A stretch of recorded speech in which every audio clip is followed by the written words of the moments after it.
Shalom, Israel. First off, I just want to say, call halal Yahweh by Hashem Yahweh Shah. I want to give double honors to the apostles and elders of Great Millstone who rule well. And just want to say peace and blessings to the sincere elect Akim that's pushing the word in sincerity and truth. I know that the apostles and elders and just men, the brothers throughout the various camps, you know what I'm saying, spread about, have brought this particular topic up, but I just thought it would be cool to revisit it again. It was on my spirit just to bring it out, hopefully to edify someone who may not have the truth on this particular subject matter. But it's just basically going into uh, the creation story in Genesis, and how basically the whole church dogma that we was growing that we grew up being taught and believed, what I'm saying, is false. Basically that Adam and Eve, that they were only the two, that they were the only two human beings, in the Garden of Eden, which that's not true according to the scriptures. You know what I'm saying? Like the apostles and elders have taught and broke down, Adam is actually, that was actually a nation of people. You know what I'm saying? The people known as Adam. And I just want to pull a couple of precepts just to kind of shed light on this, for brothers who, may not know the truth regarding this matter. It wasn't just two people on the earth at the time of Adam, or rather before Eve. It wasn't just Adam on the earth. You know what I'm saying? It was a whole nation of people. You know what I'm saying? And they were called Adam. But the first scripture I want to get is in Genesis, the first chapter. I'll start at the 26th verse. It says, "And the powers said," which if you read it verbatim, it says, "And God said."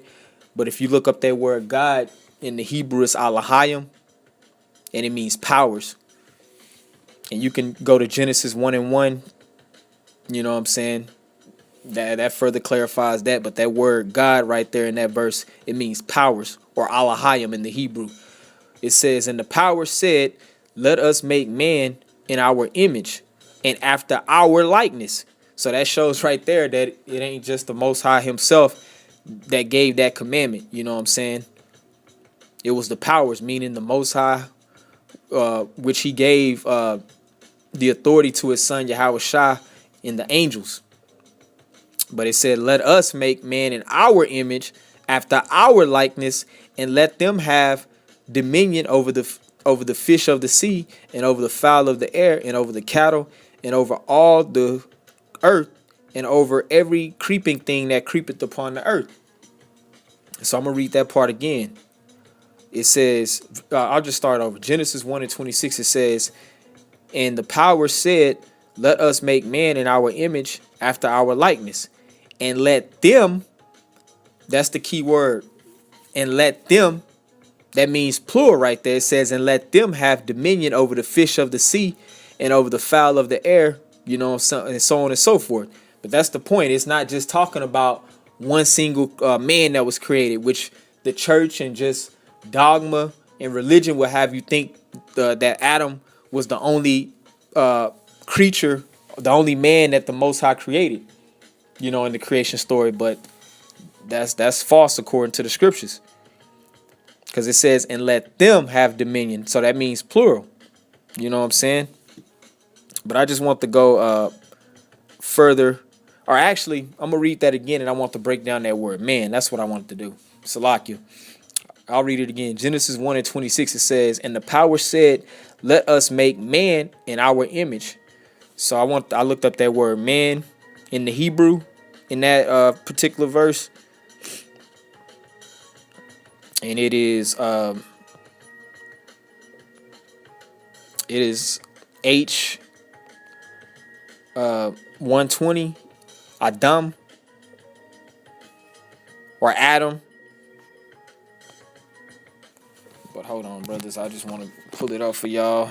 Just bear with me.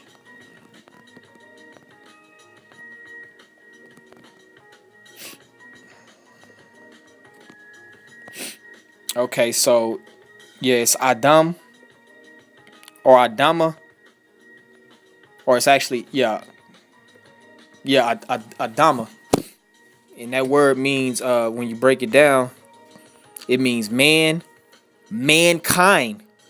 man, human being. So that's the point I'm getting into. It's not just talking about a single man that was being created, in this account in Genesis 1 and 26. It's talking about a group, you know what I'm saying? It says mankind, like meaning a whole nation of men, you know what I'm saying? So that's what that's referring to in the creation story when it talks about Adam, you know what I'm saying, being created. It's talking about an actual nation of people who were called Adam, not just a single individual. Furthermore, I just want to get another scripture. If you just bear with me, brothers. This is also in Genesis, but I'm gonna just go. I'm gonna go to the 5th chapter real quick.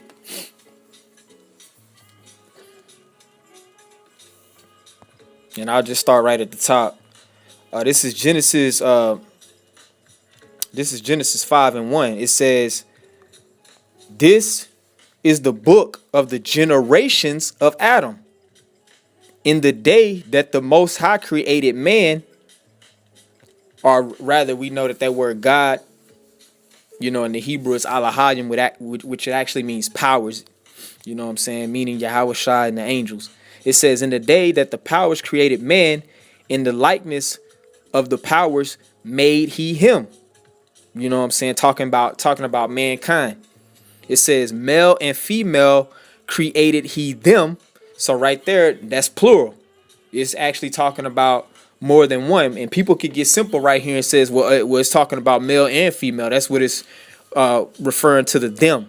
But I'm going to keep reading. It says, "And blessed them and called their name Adam."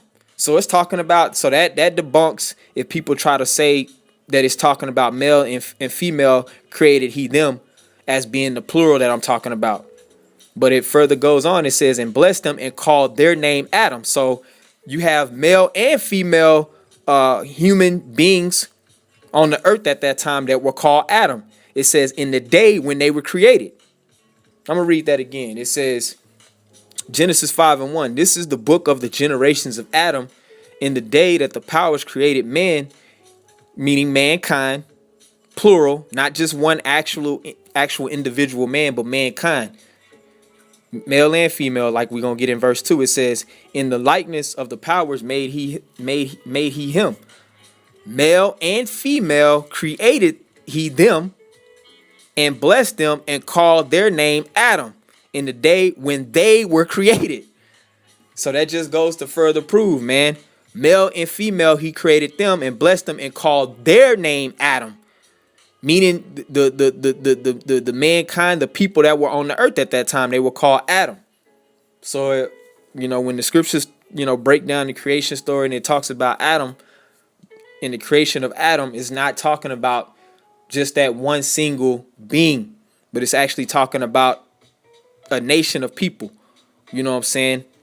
Mankind, rather.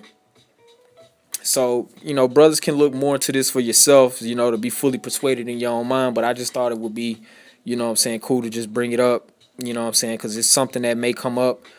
But with that, I just want to just say shalom to you, elect Akim, double honors to the apostles and elders of Great Millstone, and just all praises first and foremost to Yahweh Bashem Yahweh Shah. And with that, I just want to say shalom.